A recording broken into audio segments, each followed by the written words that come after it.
What happened to your father? His leg broken, and his hand, and all face. No face. No, his lips and nose, everything. His eyes. It was very difficult reporting from inside Iraq because not only was the United States government not telling the truth, but Saddam wasn't telling the truth either, and there was just a bizarre conspiracy with both of these sides trying to create the same false impression that the civilians weren't being hurt, that people weren't being killed. And at the end of a week, we had pictures of what's known as collateral damage, suburban neighborhoods flattened, grandmothers and grandfathers dead, the type of things that nobody had seen and that nobody knew was going on. And we wanted to bring this back and show this to the American people because they did not know this. Most probably he was trying to hit this bridge. Oh, you think he was trying to hit the bridge over here? But if they were trying to hit the bridge, they missed. They missed it the second time. Oh, yeah?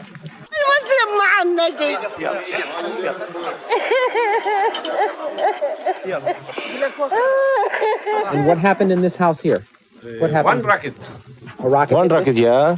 Yes. Is this where the people died? Yes, 14 people. 14 Babies people and women and men. It's what, shrapnel from the shells? Yes. Doctor, are these the bodies of that family? The two women that are lying there? This is what's left of her family, that's it? Yes. I brought the tapes back to NBC, and the bigwigs at NBC, Tom Brokaw, the head of the evening news and the head of the Today Show, these three people watched the tapes and decided that this was a really important story, and it was going to be the lead story the next evening on NBC News. And we went home to edit it. And 3 hours before the tapes were to be broadcast, I got a phone call from the president of NBC News, Michael Gartner, and he said, "John, we're not going to show your tapes. And in fact, we are never going to show any tapes that you make again. You're fired, and we will not broadcast these tapes." And I said, well, all the networks have their offices in the same little area of Manhattan.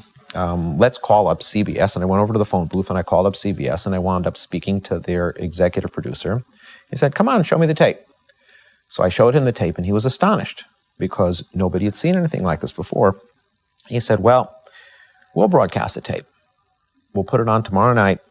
And let me tell you something. Every time those bozos at NBC see you on CBS and you kick them in the teeth again, they'll be sorry they didn't broadcast the tape because this is the right thing to do. I'll broadcast it." And unfortunately, 2 o'clock that morning, he got a phone call and he was fired. And it doesn't take long for that type of word to filter out amongst the networks. And there was no way this tape was going to be shown in the United States, and it never was.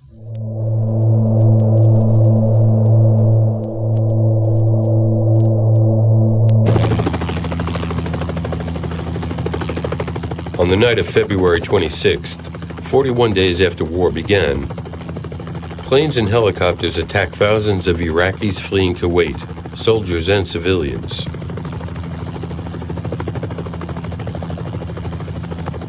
The bombing began at midnight and continued for hours. There was no escape. Pool reporters filmed the aftermath. Over 60 miles of highway, littered with thousands of cars, buses, trucks, and a handful of tanks. The bodies were never counted.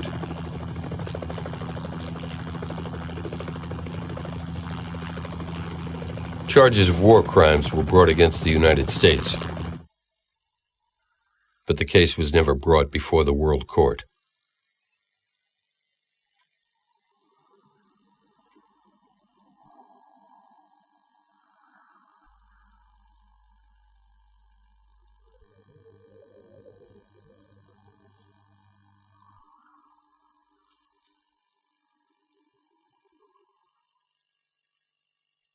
And how did American TV report what it called the Highway of Death?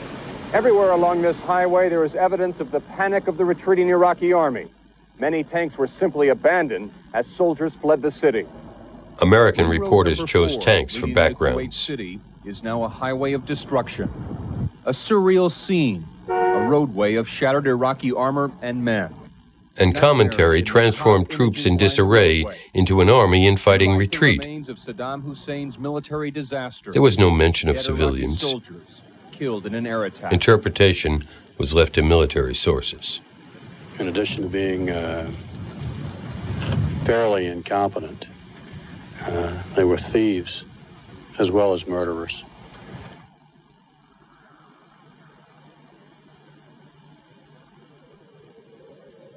But it was pictures of the Highway of Death that ended the Gulf War.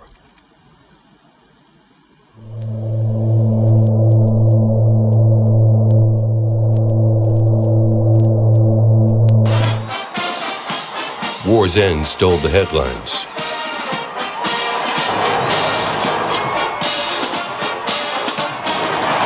Not a single soldier had been seen during the entire war. So where did all these troops come from?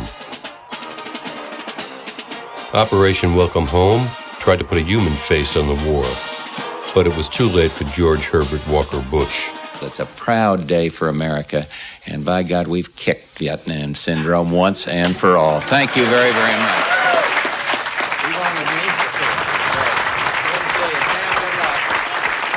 Bush won the war, but lost the election 9 months later. There were no heroic images of victory to use in his campaign. The next war would have pictures. This looks like war, but these aren't soldiers. They're reporters training for the Pentagon's new concept for the press: embedded journalists. It works like this. The Army requires journalists to sign a contract that sets rules for their reporting. The Army assigns them a unit. They have no choice. If they leave, they can't come back. They see and report war from the American point of view. A simple contract incorporates the media into the military.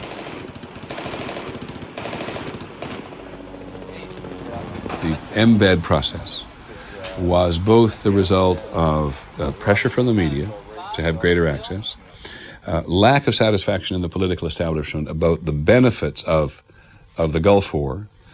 You remember in the presidential campaign afterwards, George Bush Sr. had no great victory to show the American people because there had been no reportage from there. And finally, I think it was clearly a decision in the Pentagon to give reporters and camera people more freedom, at the same time having them under your control. Once you become dependent on them for everything in that very controlled way, once you're embedded, you are imprisoned in a certain way.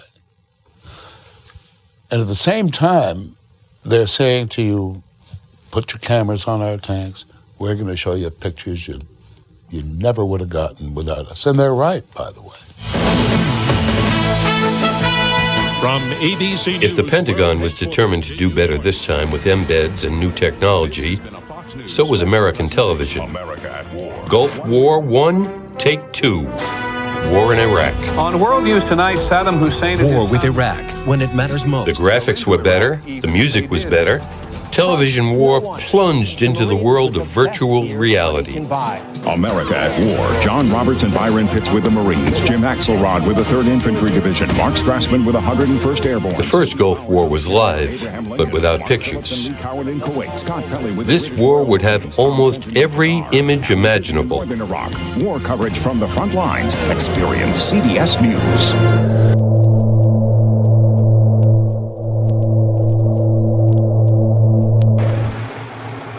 But where were the stories? Television is all about images. It's not about ideas. And folks, we are going to give you images. And we give you sandstorms. We give you smart bombs. We give you everything short of the mother of all bombs. They're calling it Root Hurricane. And with this 20,000-hour orgy of images, did television war reporters regain the central place they had in Vietnam? But it's still a long train, if you will, a long convoy, thousands of vehicles. The army's now saying we've got to get out of here because there is still a mortar threat from the Iraqis who are still not too far away defending the southern outskirts of Basra.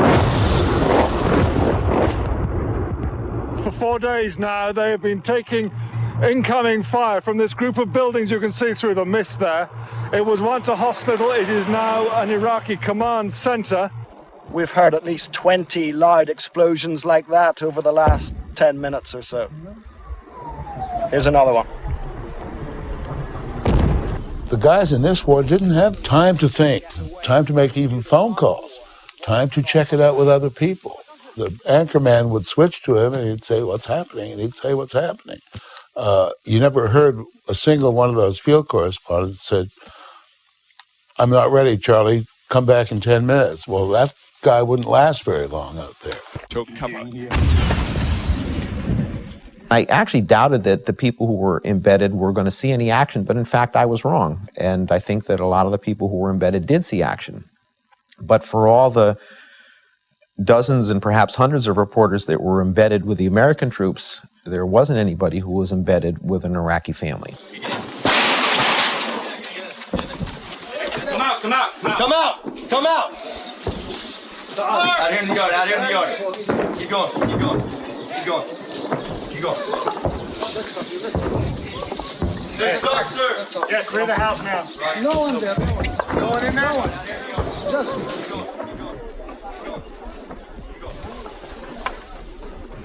And so we saw what was happening on the sending side of the weaponry, but we didn't often see what was on the receiving side. And that is one of the big voids in the coverage of this particular war, the actual horror of what it must have been like when the bombs and the bullets struck. But there were images from the other side. Al Jazeera and other Arab news networks were a new and uncontrollable element on the worldwide media battlefield. International broadcasters with an Arab point of view. Of the U.S.-British strike to a popular market in Ashulla neighborhood. They showed the consequences of war with all its suffering and death.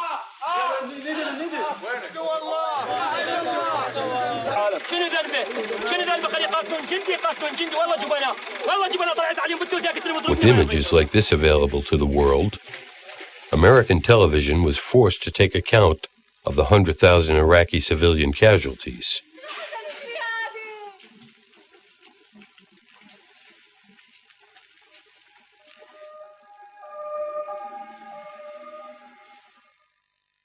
And how did American television deal with war's ultimate realities? Finally this evening, casualties. There's no doubt that people are being hurt and killed. We do not know, in many cases we cannot know yet, who they are. But seeing casualties, or not seeing them, is a powerful factor in how people regard the war. The Arab television service Al Jazeera showed people who appeared to be lightly wounded. The correspondent says the injured, and also these men who were killed, were hit outside the town. They look to be civilians, but they may have been soldiers. Commentaries put the truth of the images in question, and pictures of casualties never followed images of bombing. Death and information. Realities of war.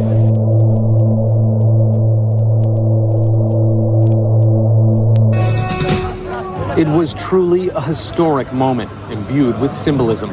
The edifice of the man responsible for 2 decades of tyranny pulled down in the center of Baghdad.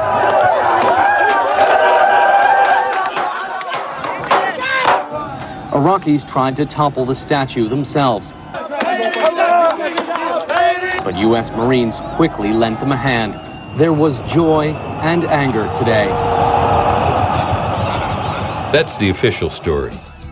The American Army helps liberated Iraqis bring down the symbol of a hated regime. But it wasn't quite so simple. An Army report revealed by the Los Angeles Times credits a psychological operations unit with stage managing the event to promote the idea of a war of liberation. The story goes like this. Entering the empty square with combat troops, the unit had an inspiration. Toppling the statue would create the defining image of the war, especially if Iraqis brought it down themselves. They used loudspeakers to call out civilians and attract international journalists. A small crowd gathered in the deserted square, and the show was underway.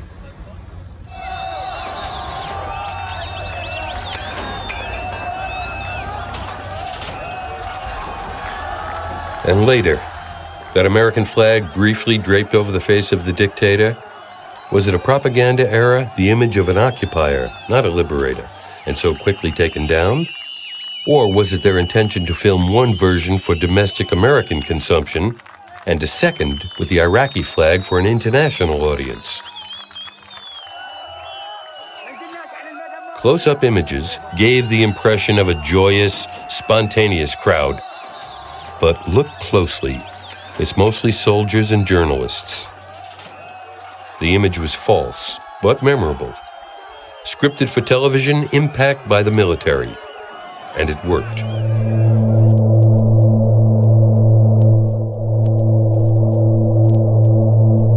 The image of war is now created by military and political powers. Television's job is to translate it into mythology. Everybody remembers Jessica Lynch, the 19-year-old private captured in an ambush and rescued by American Special Forces. The story started like this. With that, I'll take your questions. Tom. Brooks, we noticed that you made no mention of the rescue of Jessica Lynch and the special operations that went on. We understand that there is video taken by a combat camera team. Can you show us that video? We did have the opportunity to have a combat camera crew with the assault force, and we'll show you only the portion that has a PFC Lynch being retrieved. Do we have the tape? Incredibly, the cassette was already cued in the VCR. It was in the Saddam Hospital in Al-Nasr. And the commentary was prepared. We were successful in that operation last night and did retrieve PFC Jessica Lynch, bringing her away from that location of danger. This single video clip, produced and directed by the Army, is the only document of Private Lynch's rescue. The basis of a story that developed over 7 months. Sources say ABC the same day. Extraction, which means Army Rangers would secure the perimeter of the hospital. TV runs with the story with a dramatic 3D animation based on unnamed sources. To the waiting Black Hawk helicopter. It was an Iraqi CBS the same day. Paramilitary post that had been Lynch's uncomfortable home for 10 long days. We just arrived here at Saddam Hospital. It was here she lay suffering from 2 broken legs, a broken arm, and multiple gunshot wounds, being treated not by a doctor, but by an Iraqi pharmacist. Now it's serious wounds and incompetent doctors. CBS doesn't name their sources either. The Pentagon says she is the first American prisoner of war to be rescued from hostile territory since World War II. The headline in the Washington Post, she was fighting to the death. In it, Private First Class Lynch is portrayed as a kind of Rambo. The source, U.S. officials. April 12th. Jessica Lynch is a certified hero and a media celebrity. 600 articles have been written about her. Television networks compete for an interview. MTV offers her a show. Her agent negotiates a $1 million book deal, and NBC prepares a television movie, Saving Private Lynch. It's very important to us as Americans to bring back our fellow soldiers. But most importantly is to bring back somebody like Private First Class Lynch, who was risking her life on the battlefield. 1 month later, journalists arrive at Saddam Hospital without a military escort. Their investigation turns the story on its head. Private Lynch hadn't been shot in a firefight, as earlier reports suggested. ABC, May 7th. To have broken her leg when her truck overturned. An orthopedic surgeon who was due to set Private Lynch's broken leg the following morning says U.S. soldiers put a gun to his head as they burst into the operating room. We start shouting, "We are doctors, don't shoot." The hospital staff says there were no Iraqi troops on the premises when the Americans rushed in. They had all left the morning before the rescue. The soldiers broke down doors in the intensive care unit when they could have just asked where she was. Private Lynch has yet to give her own account of her captivity here or her rescue. She remains in seclusion at the Army's Walter Reed Hospital, reportedly suffering from amnesia. And also, June 17th, the Washington Post revises its original story. Does it make any difference? No. The myth of Jessica is stronger than the facts. Thank you for being here. July 21st, Private Lynch is decorated for bravery. She is just 20 years old. But Jessica Lynch comes home with the experience of a long, painful journey. I would like to say thank you to everyone who hoped and prayed for my safe return. Whether or not she will be able to remember that time period. 1 month later, she retires from the Army and takes up a media career. November 9, NBC airs the telefilm Saving Jessica Lynch. In light of its serious nature, there are no commercial breaks. Variety calls it Mission Impossible but Real. November 11th, Veterans Day. It is clear that Ms. Lynch has been taken into many American hearts. She's done her first television Her book is published. ABC wins the scoop of Jessica's first interview. So just to get this clear. Yeah. Did you fire your weapon back and did you kill any Iraqis? No. My weapon did jam and I did not shoot. Even Jessica admits her story was false. Nothing. But the lies and manipulations didn't matter. It was too late. The Pentagon had written a perfect television script, and that's what remains in memory. All the most memorable stories of this war were scripted in advance by military and political powers.